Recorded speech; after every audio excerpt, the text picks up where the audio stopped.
প্রথম জবটা পাওয়া কতটা সহজ, একদম যখন ফিল্টার করি নাই তখন ছিল হচ্ছে ৩৮,০০০ গিগ, অর্থাৎ ৩৮,০০০ গিগের সাথে আপনার গিগটাকে কম্পিটিশন করতে হচ্ছিল। এরপরে হচ্ছে আমি যখন বাজেট যখন কম দিলাম তখন আমাকে মাত্র ১৬২ সার্ভিসের সাথে কম্পিটিশন করতে হচ্ছে।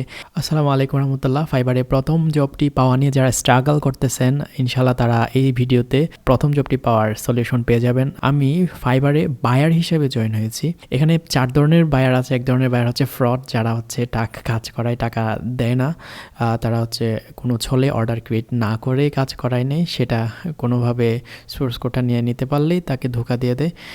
আরেক ধরনের বায়ার হচ্ছে বেশি টাকা গেলেও তারা ভালো কাজ চায়। আবার আরেক ধরনের বায়ার আছে যারা কাজও চায় আবার টাকাও চায়, দুইটা হচ্ছে সামঞ্জস্যপূর্ণভাবে চায়। আবার কিছু বায়ার আছে একদম অল্প বাজেটের মধ্যে, তারা সার্ভিস কিনতে চায় আর কি। সো আমি আজকে অল্প বাজেটের মধ্যে যারা সার্ভিস কিনতে চায়, যাদেরকে আপনারা যারা প্রথম জব পান নাই, তারা কিভাবে তাদেরকে গ্র্যাব করবেন সেটা বুঝতে পারবেন এই ভিডিওর মাধ্যমে ইনশাল্লাহ। সো আমি এখানে একদম যারা কম খরচে বেশি কাজ করায় নিতে চায় সে ধরনের বায়ার হিসাবে জয়েন হয়েছি। আপনারা তাদেরকে কিভাবে ধরা দিবেন আপনাদের গিগটা নিয়ে, আমি সেই টিপস অ্যান্ড ট্রিক্সগুলাই আপনাদের সামনে উপস্থাপন করবো ইনশাল্লাহ। সো আমি এখানে ল্যান্ডিং পেজ চার্জ করছি। সো আমি ল্যান্ডিং পেজ চার্জ করার পরে এখানে দেখেন ৩৮,০০০ সার্ভিস অ্যাভেলেবেল, অর্থাৎ এখানে ৩৮,০০০ গিগ আসছে আমার চার্জ লিস্টের মধ্যে। এখানে দেখেন সবগুলা গিগ হচ্ছে মানে ভালো রেটিং আছে এবং প্রাইস খুব হাই লেভেলের আছে। আমি চাচ্ছি এখানে তো সবাই অনলাইনে থাকবে না, যারা বায়াররা যখন আসে তারা চায় যে অনলাইনে যারা আছে তাদেরকে ফিল্টার করতে। তারা জাস্ট সেলার ডিটেলসে গিয়ে অনলাইন নাও, আমি যদি অ্যাপ্লাই করি দেখেন ৩৮,০০০ গিগ থেকে এখন মাত্র অ্যাভেলেবেল আছে ৫,২০০ জন। অর্থাৎ আপনি যদি অনলাইনে না থাকেন তাহলে আপনাকে কম্পিটিশন করতে হচ্ছিল ৩৮,০০০ সার্ভিসের সাথে। আর এখন আপনি যদি অনলাইনে থাকেন তখন আপনাকে জাস্ট ৫,০০০, অর্থাৎ খুব কম সংখ্যক মানুষের সাথে আপনাকে কম্পিটিশন করতে হবে, খুব কম সংখ্যক গিগের সাথে আপনাকে কম্পিটিশন করতে হবে। এরপরে বায়াররা যখন লো বাজেটের থাকে, অর্থাৎ তাদের বাজেট যখন খুব লো হয়, সাপোজ একটা ল্যান্ডিং পেজ, এটার জন্য $5 যদি কেউ মানে $5 মধ্যে, আমি কিন্তু একদম লো রেঞ্জের যে বায়াররা থাকে কম বাজেটের মধ্যে বেশি কাজ করাই নিতে চায়, তাদেরকে আপনারা কীভাবে ধরা দিবেন আমি কিন্তু সেটাই দেখাচ্ছি এই ভিডিওতে। আমি জাস্ট $5 আমি ফিল্টার করছি, অর্থাৎ $5 থেকে শুরু যাদের সার্ভিস আমি তাদেরকে ফিল্টার করছি। দেখেন মাত্র ১৬২টা সার্ভিস অ্যাভেলেবেল। অর্থাৎ আপনি যখন অনলাইনে থাকবেন এবং আপনার বাজেটটা যখন আপনি লো রাখবেন, তাহলে আপনার প্রথম জবটা পাওয়া কতটা সহজ, একদম যখন ফিল্টার করি নাই তখন ছিল হচ্ছে ৩৮,০০০ গিগ, অর্থাৎ ৩৮,০০০ গিগের সাথে আপনার গিগটাকে কম্পিটিশন করতে হচ্ছিল। এরপরে হচ্ছে আমি যখন বাজেট যখন কম দিলাম তখন আমাকে মাত্র ১৬২ সার্ভিসের সাথে কম্পিটিশন করতে হচ্ছে।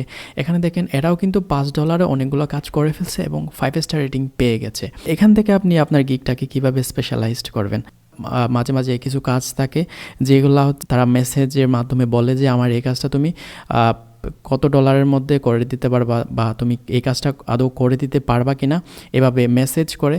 সো আপনারা মেসেজের মধ্যে নিজেকে সবচেয়ে বেশি ফ্লেক্সিবল রাখার চেষ্টা করবেন। তাদের কাজের পরিমাণ বেশি হলেও আপনারা প্রাইসটা আপনাদের সাধ্যমতো কম রাখার চেষ্টা করবেন, কারণ দেখেন $5 তারা এমন সার্ভিস পাচ্ছে যাদের অলরেডি 5 স্টার রেটিংস আছে, আপনার তো কোনো রেটিংসই নাই। সো আপনার যেহেতু রেটিংস নাই, আপনাকে কাজটা পেয়ে রেটিং বাড়াতে হবে যাতে করে আপনার গিগের আপনার প্রোফাইলের ওজনটা বাড়ে। সো এই জন্য আপনাকে প্রাইসটা লো রেঞ্জে রাখতে হবে এবং অনলাইনে থাকতে হবে। আর এখানে যে গিগগুলা আসছে সেগুলো কিসের ভিত্তিতে আসছে, সেগুলো আসছে টাইটেল, ডেসক্রিপশন এবং এখানে যে কিওয়ার্ডগুলো ইউজ করছে এগুলোর উপর ভিত্তি করে। সো আপনাকে কি করতে হবে, অনলাইনে থাকতে হবে, বাজেটটা লো রেঞ্জে রাখতে হবে, অ্যান্ড দেন আপনার গিগটা, আমি একটা গিগে ঢুকতেছি, এই গিগের টাইটেল, এরপর হচ্ছে এখানে যে গিগের ডেসক্রিপশনটা থাকবে, এই গিগের টাইটেল, ডেসক্রিপশন এগুলো কি হইতে হবে, এসইও ফ্রেন্ডলি হইতে হবে। অর্থাৎ বায়াররা যেভাবে চার্জ করে আপনার কিওয়ার্ড রিচার্জ করবেন, বায়াররা যে কিওয়ার্ড দিয়ে রিচার্জ করবে সে ধরনের কিওয়ার্ড যেন আপনার টাইটেলের মধ্যে থাকে, আপনার গিগের ডেসক্রিপশনের মধ্যে থাকে, সেগুলা খেয়াল রাখবেন। গিগের মধ্যে পারলে প্রফেশনাল ভিডিও অ্যাড করবেন, আর না পারলে যে ইমেজগুলো ইউজ করবেন সেগুলো যেন প্রফেশনাল হয় এবং দেখতে আই ক্যাচিং হয়। আর অনলাইনে তো আপনারা সবসময় থাকতে পারবেন না, আপনারা যখন থাকতে পারবেন না তখন কি করবেন, আপনারা হচ্ছে একটা এক্সটেনশন ইউজ করবেন। এই এক্সটেনশনটা অটো রিফ্রেশ প্লাস, এটা আপনারা যখন ইউজ করবেন তখন দেখবেন যে আপনারা যখন ঘুমাতে যাবেন তখন আমরা এটা অন করে ঘুমাতে যাবেন। অর্থাৎ আমি এখানে র্যান্ডমলি টাইম সিলেক্ট করে দিতে পারি। এখানে মনে করেন যে 30 সেকেন্ড থেকে 130 পর্যন্ত দিলাম। আমি যদি স্টার্টে ক্লিক করি, এটা সার্টেন টাইম পর পরে অটোমেটিকলি রিলোড হবে। অর্থাৎ আমি ঘুমাতে গেলেও আমি যদি এটা অন করে ঘুমাতে যাই তখন বারবার যখন এটা রিলোড হবে তখন আমি অনলাইনে থাকবো। কেন অনলাইনে থাকতে হবে? কারণ অনলাইনে থাকলে আপনাকে কম্পিটিশন করতে হচ্ছে 172টা সার্ভিসের সাথে। আমি যদি অনলাইনটা যদি কেটে দিই, অনলাইন ফিল্টারটা যদি কেটে দিই, তাহলে দেখেন আমাকে কত 1400 প্লাস সার্ভিসের সাথে কম্পিটিশন করতে হচ্ছে।